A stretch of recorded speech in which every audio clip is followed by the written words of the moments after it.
Big TV భక్తి సమాచారం WhatsApp ఛానల్లో జాయిన్ అవ్వండి. అన్ని విశేషాలు ఎప్పటికప్పుడు తెలుసుకోండి.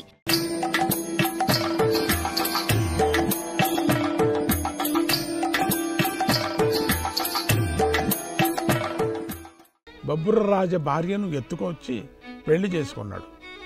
మాకెన్నో అపకారాలు చేశాడు. ఆడరాని మాటలతో నన్ను అనేకసార్లు అవమానపరిచాడు. నా సహనానికి మాత్రం కారణం నా మేనత్త సాత్వతీ దేవికి ఇచ్చినటువంటి మాట. ఆమె మాటకు కట్టుబడి వీడి 100 తప్పుల్ని క్షమించాను. ఇప్పుడు ఈ సభలో జరిగినదంతా మీరు చూశారు కదా. ఈ శిశుపాలుడు ఏ కారణము లేకుండా నాకు బద్ధశత్రువై ఇప్పుడు యుద్ధానికి తయారుగా ఉన్నానని విజృంభిస్తున్నాడు అని ఇలా మాట్లాడుతున్న కృష్ణుడికి అడ్డుపడి శిశుపాలుడు ఇలా అన్నాడు, ఓ కృష్ణ, నీ క్రోధాన్ని నేను గడ్డి కన్నా హీనంగా, నీ క్రోధం ఉందే గడ్డి కన్నా హీనం. మొదట నాకిచ్చిన రుక్మిణిని ఎత్తుకుపోయిన దురాత్ముడివి నువ్వు, కానీ సిగ్గు లేకుండా నన్ను అందరిలోనూ నిందిస్తున్నావు అని శిశుపాలుడు నోటికొచ్చినట్లు వాగసాగాడు.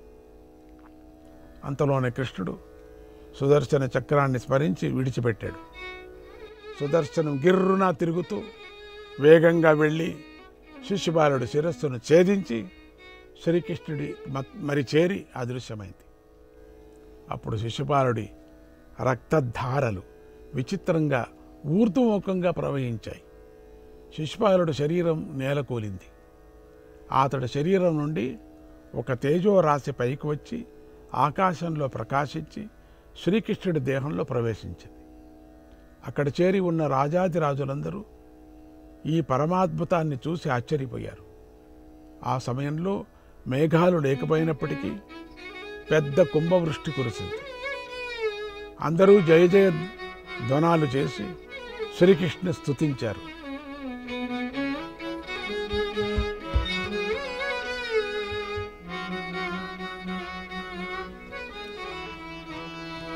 శిశుపాల మారక శ్రీకృష్ణ, శిశులోక రక్షక జయ కృష్ణ. శిశుపాల మారక శ్రీకృష్ణ, శిశులోక రక్షక జయ కృష్ణ. శిశుపాల మారక శ్రీకృష్ణ, శిశులోక రక్షక జయ కృష్ణ.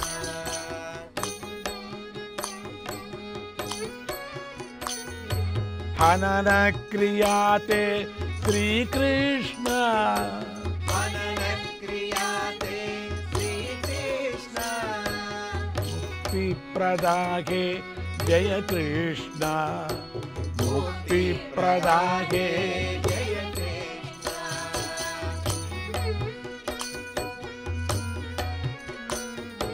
జయ విజయోద్ధర జయ కృష్ణ, జయ విజయోద్ధర జయ కృష్ణ. జగదీశాచ్యుత శ్రీకృష్ణ, జగదీశాచ్యుత శ్రీకృష్ణ. శిశుపాల మారక శ్రీకృష్ణ, శిశులోక రక్షక జయ కృష్ణ.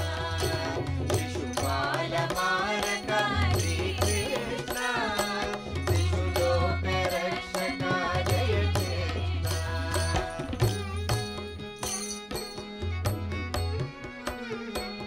येषां बुद्धि विषय वितृष्ट, येषां विषय वितृष्ट, ते पदामापुस्ते कृष्ण, ते पदामापुस्ते कृष्ण, ते पदामापुस्ते श्रीकृष्ण, ते पदमापुस्ते श्रीकृष्ण.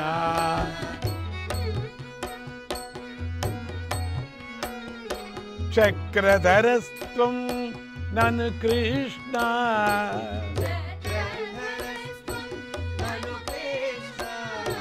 चक्रधरस्त्वं ननु कृष्ण,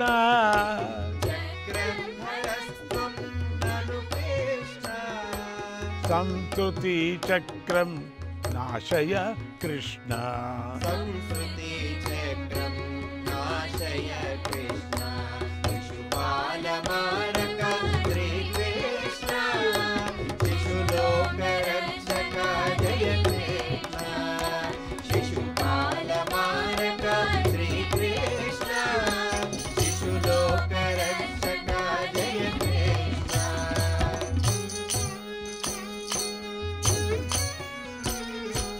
జయ జయ మాధవ జయ కృష్ణ జయ జయ మాధవ జయ కృష్ణ జయ వేదోద్ధర జయ కృష్ణ జయ వేదోత్తర జయ కృష్ణ యోగి జనేశ్వర జయ కృష్ణ యోగి జనేశ్వర జయ కృష్ణ యోగి జనేశ్వర జయ కృష్ణ యోగి జనేశ్వర జయ కృష్ణ సచ్చిదానంద జయ కృష్ణ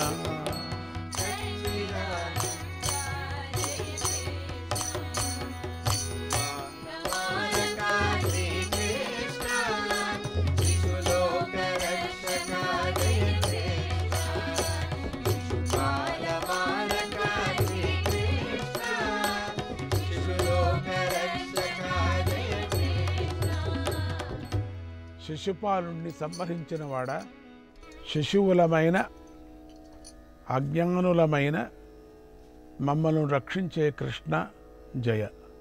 నీ సంహారం అనేటువంటి క్రియ ముక్తిని ప్రసాదించటానికే ఉందయ్యా. జయ విజయులను ఉద్ధరించేవాడా జయ. ఎవరి బుద్ధి విషయాలు లేకుండా ఉంటుందో వారే నీ పాదాలను పొందారు స్వామి. కానీ ఈరోజు కృపతో శిశుపాలుణ్ణి ఉద్ధరించావు. నువ్వు చక్రధరుడివి. మా సంసార చక్రాన్ని నాశనం చెయ్యి స్వామి. ఓ కృష్ణ జయ సచ్చిదానంద కృష్ణ జయ. తర్వాత శ్రీకృష్ణుడు శిశుపాలుని మృతదేహానికి అగ్ని సంస్కారం జరపమని ఆజ్ఞాపించి వాడి కుమారుణ్ణి ఛేదీ రాజ్యానికి రాజును చేశాడు. ఈ విధంగా జగద్రక్షకుడైన వాసుదేవుడు ఏ విధమైన విఘ్నాలు రాకుండా రక్షించగా భీష్ముడి సలహాల ప్రకారం నడిచిన ధర్మరాజు యొక్క రాజసూయ యాగం శాస్త్రోక్తంగా సమాప్తమైంది. ఈ సందర్భంలో భీష్ముడు కృష్ణుడితో, కృష్ణ ఈ ఉపకారానికి మేము ఎల్లప్పుడూ రుణపడి ఉంటాం అని కృష్ణుడితో చెప్పాడు. యుధిష్ఠిరుడు అందరికీ వీడ్కోలుకు పలికిన తరువాత కృష్ణుడిని ప్రార్థించాడు. తర్వాత కొంతకాలానికి దుర్యోధనుడి ఆహ్వానాన్ని మన్నించి జూదం ఆడటానికి యుధిష్ఠిరుడు హస్తినాపురానికి చేరాడు. జూదంలో తనతో సహా సమస్తము ఓడిపోయిన ధర్మరాజు ద్రౌపదిని కూడా ఓడిపోయాడు. దుశ్శాసనుడు ద్రౌపదిని సభకు లాక్కొచ్చాడు. భీష్ముడు జరుగుతున్నదంతా చూసి భరించరాని దుఃఖంతో చేసేది లేక తల వంచుకొని మౌనంగా కూర్చున్నాడు. కురువృద్ధులైన వీరు ఎంత అన్యాయం జరుగుతున్నా మాట్లాడరేమిటి? ద్రౌపది భీష్ముడిని ప్రశ్నించింది. భీష్ముడప్పుడు నీ భర్త అయిన యుధిష్ఠిరుడు దీన్ని కుటిల జూదంగా భావించటం లేదు, అందుకే ఏమీ మాట్లాడక మౌనంగా కూర్చొని ఉన్నాను. అది భర్త ఉండేటప్పుడు నేను మాట్లాడకూడదు, ధర్మం అది. 5 మంది భర్తలు, వాళ్ళు వీరులు. వాళ్ళ నిన్నెందుకు జూదంలో పడంగా పెట్టారనేది కూడా నీకే అర్థం కావాలా. అదిగాక ధర్మాత్ముడైనటువంటి యుధిష్ఠిరుడు కూర్చున్నప్పుడు నేనేమీ చేయలేను. పతి ఉన్నప్పుడు ఆ పత్నిని రక్షించడం ఇంకొక పురుషుడిది లక్షణం కాదు. ఇది ధర్మ సూక్ష్మం. ఇది అందుకని నేను తల వంచుకొని ఉండాను, ముండిపోయాను. నన్నేమి నువ్వు శపించకు, ఇది ఉండింది ధర్మ సూక్ష్మం, నేను చెప్తున్నా నీకు. ఎందుకంటే నిన్ను నేను రక్షించటానికి నేను అర్హుడి కాను. కానీ భీష్ముడికి ఈ సమయంలో ఒకటే ఒకటి రక్షించగలిగిన వాడు కృష్ణుడొక్కడే అని తెలుసు. అందుకే ఆయనను ప్రార్థిస్తూ ఉండిపోయాడు. ఇక్కడ ద్రౌపది ప్రార్థన చేసిన తర్వాత కృష్ణుడు వచ్చాడా? ఇక్కడ మహాభక్తుడైనటువంటి భీష్ముడు ప్రార్థన చేసిన తర్వాత కృష్ణుడు వచ్చాడా? భీష్ముడి యొక్క మనస్సును తెలుసుకొని ద్రౌపదిని రక్షించాడా? మానాత్మానం రక్షించడాని కోసం పరమాత్ముడు అబలను రక్షించడానికి వచ్చాడా? ఈ రెండు భక్తి కూడా చేరుకుంది కృష్ణుడు రావటానికి కారణం. అప్పుడు కృష్ణుడు ఇంకొక యుద్ధంలో ఉన్నాడు, రావటానికి వీలు కాలేదు. అయినప్పటికీ కృష్ణ భక్తితో ఇద్దరు భక్తి లాక్కొచ్చేసింది.